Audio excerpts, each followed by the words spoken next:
Welcome to the Operation Game Night Podcast. We are going to do it faster and funnier this week. Joining me, as always, co-hosts Clayton Gable and Jared Erickson. How you guys doing? I'm doing fabulous. We have a very special debrief for you today. We are talking Hoplomachus Victorum. Is a game published by Chip Theory Games in 2023, recently reprinted and is going out to backers now. Designer is Josh J. Carlson, Adam Carlson, and Logan Giannini. And artists are Johan Boissonnet and Anthony Latourneau and Federico Pompli. Wow. Oh, God. Perfect pronunciation. Wow. Yeah. Wow. Chef's kiss. Really pat yourself on the back for that there, Travis. Oh, yeah. Little flourish on it. This plays at one player, and that is it. Playtime is 90 minutes, and it is a weight of 3.53 out of 5 on Board Game Geek. So I had an opportunity to play this. I was pretty excited about it. I know that I'm probably a bigger solo gamer than most. If you're listening to all of this and you're like, wow, solo games are not for me, I would love this game if it weren't for the solo play. Guess what? You're in luck. Hoplomachus Victorum is kind of a spin-off solo variant standalone campaign game of a game called Hoplomachus, which was also recently remastered and republished by Chip Theory Games. So if you hear this and it sounds interesting, mechanics sound cool, then you can look for Hoplomachus, which is a 1 to 4 player game, I believe, and it can also play as a campaign. So this game is a game about gladiatorial combat, gladiator combat in ancient Rome. But you're not only in Rome, you're also in Atlantis and in Xanadu and all these kind of historical, fictional places, maybe not fictional, where over the series of 8 weeks, you will be facing trials leading up to fighting a Scion. And the Scions are the big bosses at the end of these individual standalone campaigns.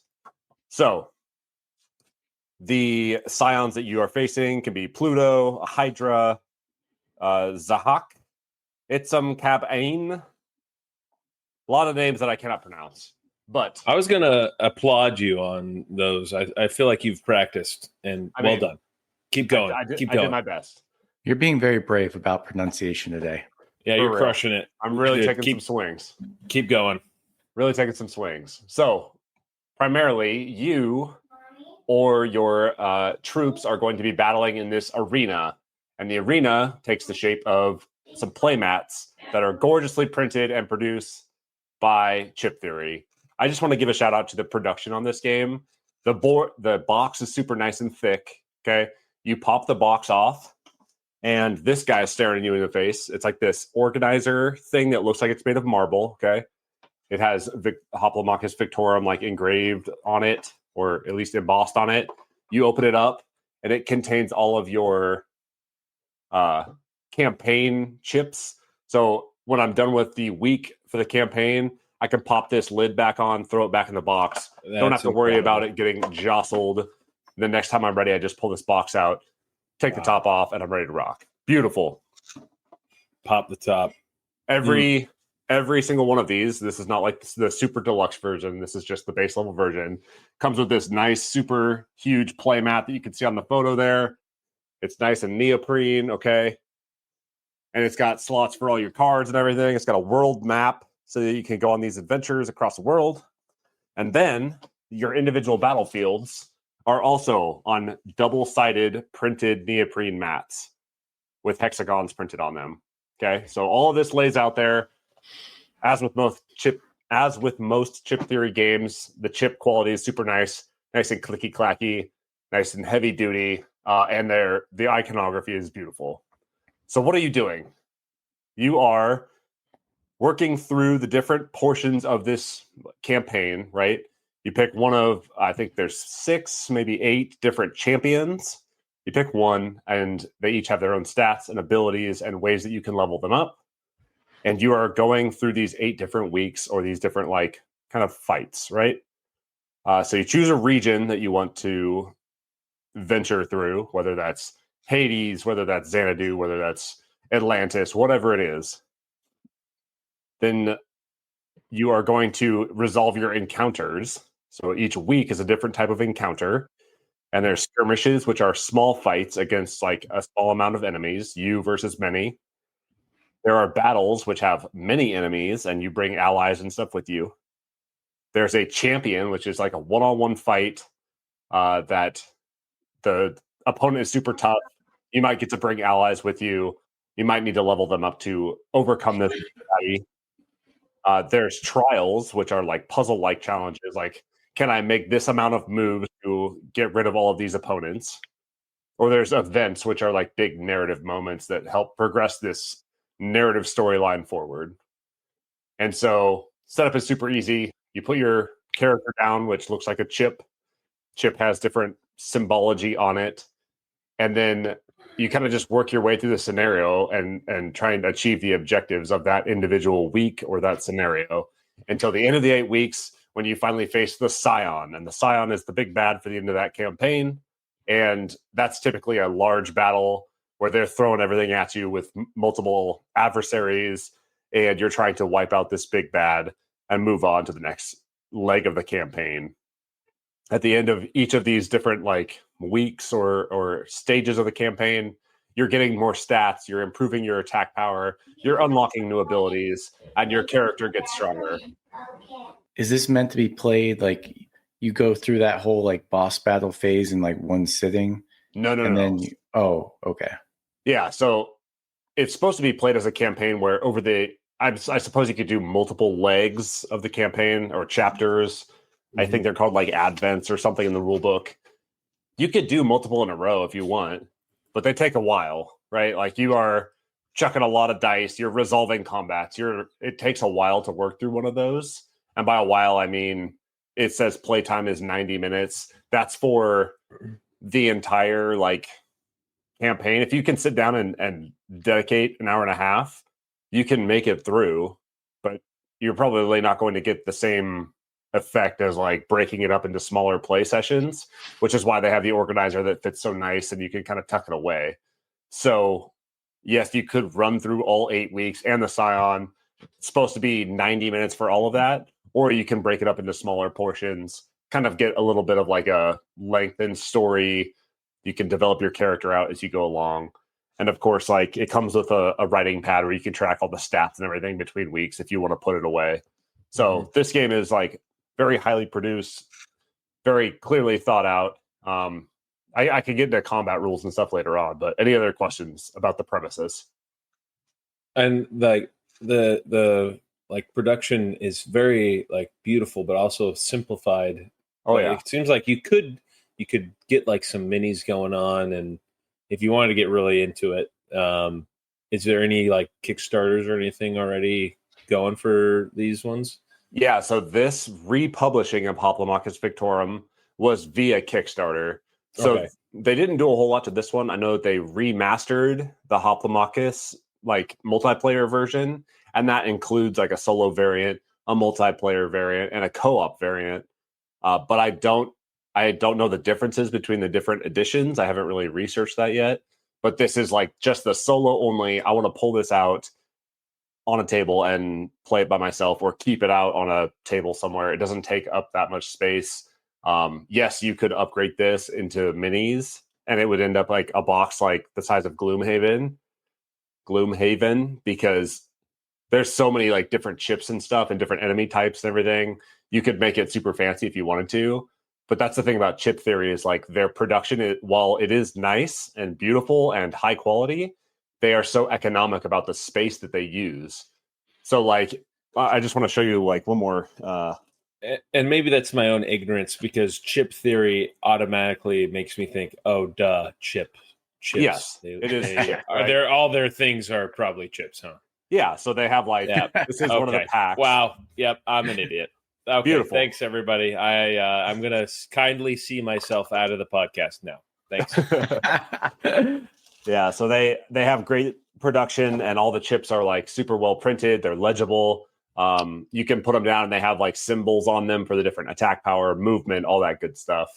And the cool thing about it is, as you move these around, there's like scenario specific chips, there's arena specific chips, there's character specific chips, obviously. But like, as you, let's say this is the Atlantis one that we're looking at right here.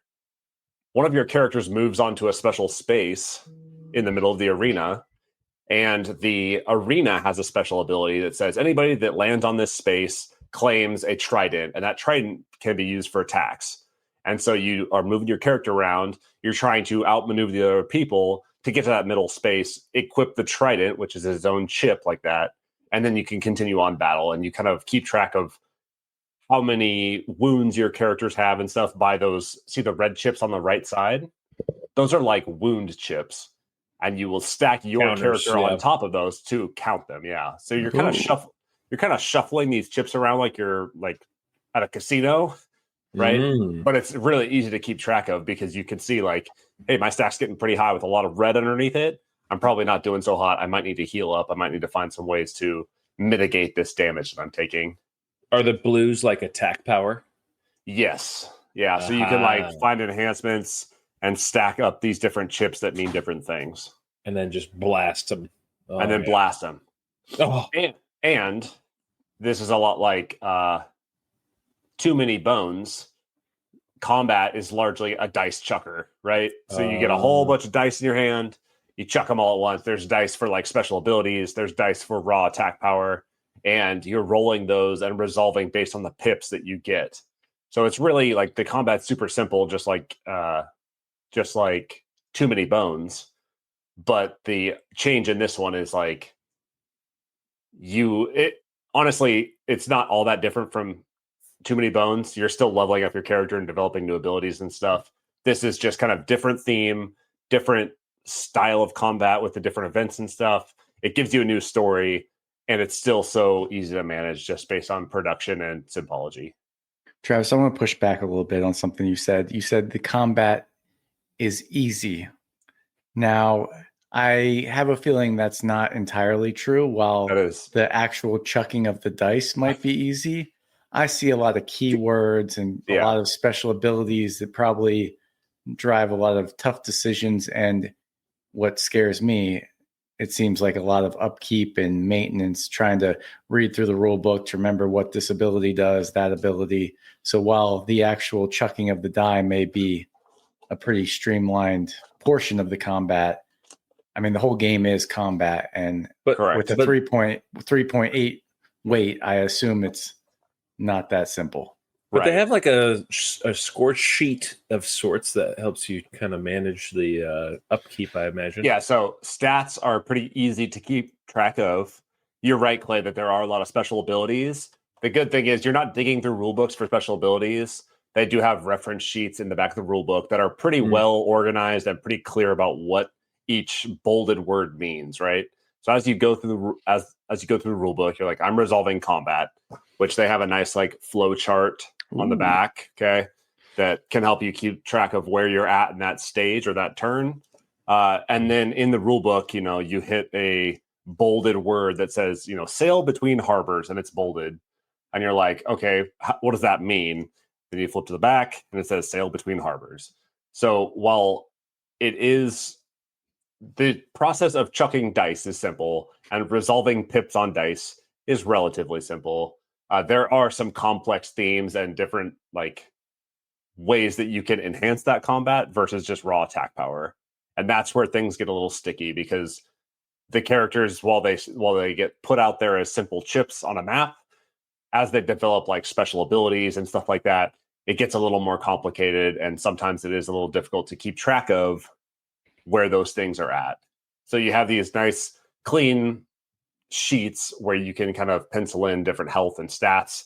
A lot of your special abilities is earned through like chips and different die, and there's different dice for specific arenas and specific abilities and stuff. So some of that stuff is a little challenging to keep track of, but it does a pretty good job at simplifying what could be a much more difficult to digest rulebook into something that is easily referenceable and navigable for a solo player. Because I play probably more solo games than you guys do. Yes. Yes. I come from a world of like, playing Mage Knight solo or playing Marvel United solo. Clay, I would probably put this on the same level of like a Marvel United, or not Marvel United, Marvel Champions. Oh, I was gonna say, if this is Marvel United, I'm playing Marvel United wrong. Yeah, I'd put it on the same level as like a Marvel Champions, right? There's a lot of keywords and ways that they interact. You do have to keep track of that flow of battle, and there is a little bit of like friction there where you have to keep track of things and continue to progress the story along. But for the most part, the rule book is super easy to navigate and understand, and it helps clarify a lot of that stuff. Yeah, I'm just like, I love the theme of this game. Like, I don't have a Gladiator themed board game, which the Coliseum game found was just live, and I almost backed it just because I want a Gladiator themed board game. Yeah. There's also Clash of the Gladiators from Rainer Knizia from way back when that I've been looking at on eBay. This stresses me out, Travis. I can just imagine, and it's true, that your nose is probably in that reference sheet so much to resolve these things that maybe after hours upon hours of, playing the game and learning it, it becomes a little more easy to ascertain what's going on in given situations. But I don't think I could ever get over the hurdle of just deciphering those keywords and trying to navigate battles. But I am charmed by the production and the theme of this one.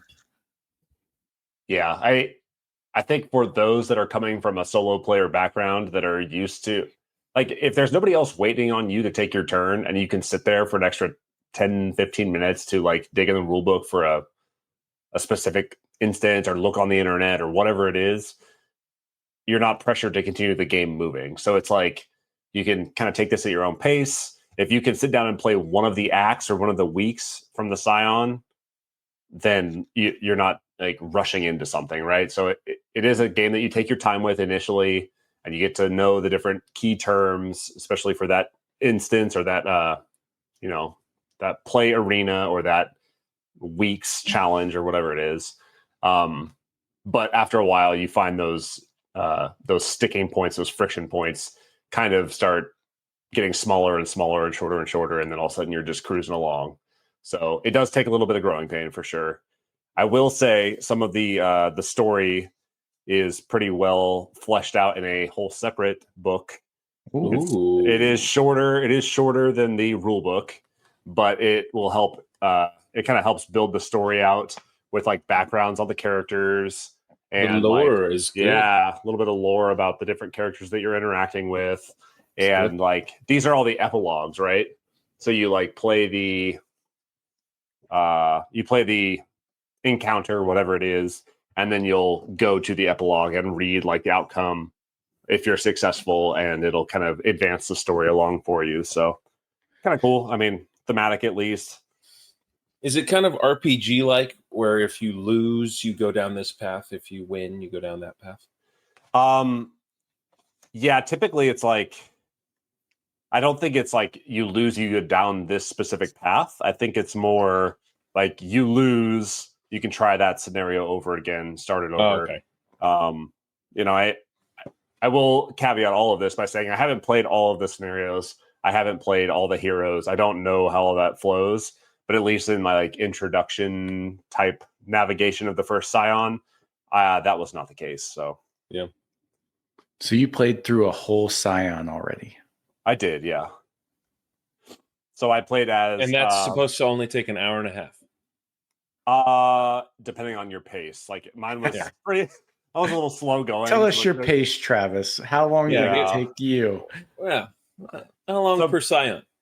So to be fair, I put it on the just in the corner on the floor. And I was playing it like sitting on the carpet, and I left it there between sessions, between dealing with baby, between like moving stuff into the house. So it's probably not an accurate representation. It wasn't like a concerted sat down, even at a chair. You were sitting crisscross applesauce, trying to roll some die. Okay. Yes. So I broke it up a lot, and maybe my like 90-minute per Scion is not accurate.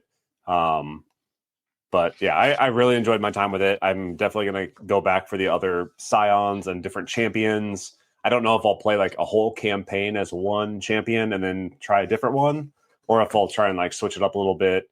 I think it's meant to be played through like one champion, all 8 Scions. You level them up as much as you can, and that's like how you progress through, and then you switch champions and try it again. But still getting used to it, still getting used to the mechanics, and I am enjoying it. And I actually do have the multiplayer co-op competitive one as well. So maybe when we get together, we'll give it a shot.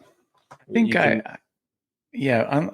I feel like for me, the immersion has to be so deep in a solo game, and I like the storybook and I want to be in that, but then every game I've tried to play like this, it's just like there's so many things that take me out of that immersion by having to like hit those friction points, and then it just never ends up being what I want it to be. So I think I might actually prefer like a game with somebody else, because then it's not about the immersion as much as it is about interacting with the other people at the table. And in those situations, I can tolerate a little more rules friction than when I'm by myself, and I want something that's going to be super easy to get in and out of, and not constantly demanding me to stick my nose in a rule book. But have you played any other Chip Theory games, Clay? No, are they the company that people like take in the bathtub? Maybe there's like a company that makes water-based games. Yeah, like they make them like so they can have water all over them. And I've seen people like in a bathtub with like these games, and I think I saw it on old Stand Rings Instagram a while ago. They were like splashing about in a pool. Yeah. Oh my god, it was probably Chip Theory.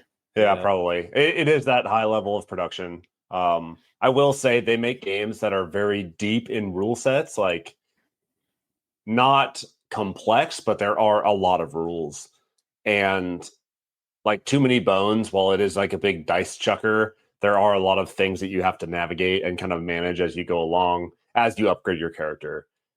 But they make those games just like, Whirligig or, something like that, or Leader, where like they're making games that you can play for life, right? Those games are going to stay on your shelf, and you're going to keep going back to them. And like, if you can get a handle on the rules, you're going to like dive in deep and get a lot of appreciation and a lot of value out of that board game, because their games are not cheap.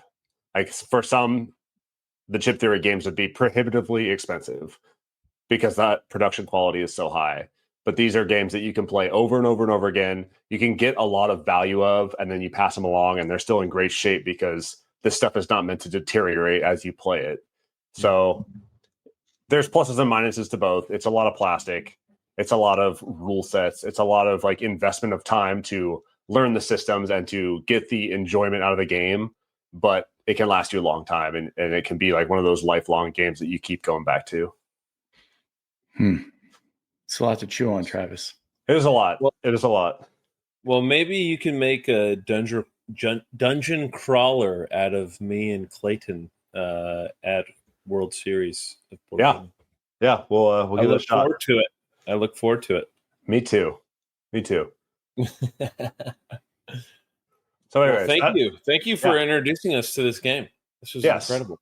Try and play some games that aren't getting a lot of love on the internet. I know that Kickstarter is coming out with a new hot thing every minute, and Chip Theory doesn't always get the love, especially for some of its reprints. So Chip Theory Games is quickly climbing the list on my top publishers just based on quality and and depth of gameplay. So this has been Hoplomachus Victorum, published by Chip Theory Games in 2023.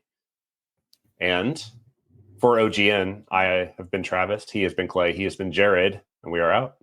See ya.